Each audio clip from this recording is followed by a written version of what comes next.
On the 29th of June, I said the best solution to our homegrown problem was in the keepers and getting rid of the keeper to bring in a James Trafford or a Pickford or a Pope or a Henderson. Granted, I said Ortega, but Ederson is the same deal, the same sort of situation. Ederson goes, James Trafford in, problem solved, homegrown problem solved. That's a way to solve that problem. Now, I said James Trafford was not good enough to be number one. Is he coming in to be number one? Now, we all know that James Trafford has said that he wants to be number one. If he can't be number one, he won't come. So if City are going for him, he will be our number one. So then what happens to Costa? What happens to Chevalier? I don't want Chevalier, but what happens to these plans, these backup plans? And apparently these were like certified deals that were going to happen. James Trafford, I'm happy that he will come into his own and he will be a good keeper one day. Can we win the league with him next season? I don't think so. In my opinion, no. Hopefully he proves me wrong. He will prove me wrong. I'm not the all-knowing. It's just my opinion. It's subjective, and it's just the way I think. I just think that there's too many changes. We're going through a transitional period. I think James Trafford coming in is not going to help. It's not going to help the cause. It'll help the homegrown problem, but it won't help the cause, right? So let me talk about what happens if we sign Trafford. So City are in dire need of balancing that homegrown seesaw. We need homegrown players. We need non-homegrown players out, and we need homegrown players in.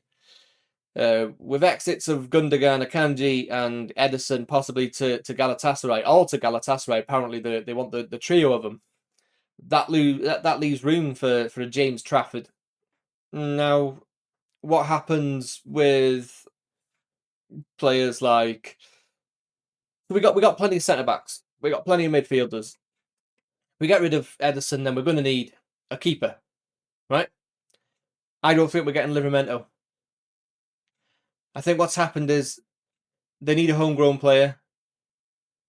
They'll try and shoehorn James Trafford in. Ederson will leave. They're going to solve a couple of problems here. They'll shoehorn James Trafford in. That's their homegrown quota done. They don't need to get Livramento, and if anything, they can get Dumfries. But I think James Trafford coming in is the end of the business. I think that's it. I think the end of the business. James Trafford comes in. That's our business over for this season. I don't think Newcastle are going to loosen the reins on Livramento. And I just think City will not pay 80 mil when they could pay 35 mil or whatever for James Trafford. Also, can we talk about Ederson for 3 million? That's ridiculous. Ederson for 3 million?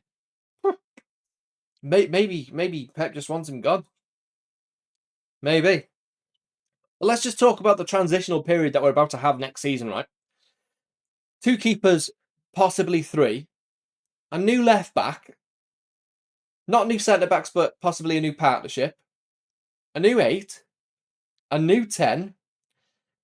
And at a push, although I've just explained I don't think it's feasible, a new right back. If anything, I think Dumfries now. If we get Livramento, I'll be over the moon because they want him that strongly. I mean, his stats aren't that great, but it's not all G&A. It's about what they do and when they go under the radar. That's the best type of defender. It just does their job, gets off the pitch, goes home, comes back, trains, plays again, goes under the radar, does their job. And that's what you need as a defender. Yeah, so Livramento, undoable, I think. Dumfries at a push, but the transitional period that we're about to see, do not expect much. That's the best way to go into next season. Don't expect much. That way, if we do anything, you'll be pleasantly surprised. Now, this transitional team, because granted they've all had a little spell at the Club World Cup, and they've all probably been gelling over this free time they've had. This team does, to me, again subjective, my opinion, to me doesn't look like a Pep Guardiola team. So, Nico Gonzalez not getting played is a bit of a hint. I don't think he's a Pep player. Husanov, I don't think he's a Pep player. Turkey, arguments for and against. People say that he wouldn't work well under Pep, blah blah blah blah. But Turkey, I'm not so sure. But I think there's too many players that don't slot into that ideology of Pep Guardiola that I think. Do you remember when Kevin De Bruyne was at Wolfsburg and then he moved to City after he destroyed Pep's Bayern Munich? He moved to City, and Pep apparently was behind that, and Pep was like, "Get me Kevin De Bruyne." So they got Kevin De Bruyne, and then Pep was like, "Yeah, okay, I'll come." Maybe that's the situation that's going on here. Maybe these players that we've got in are wanted by a potentially new manager that's going to take over from Pep. Now, personally, I think that Pep 2 is going to take over from Pep 1.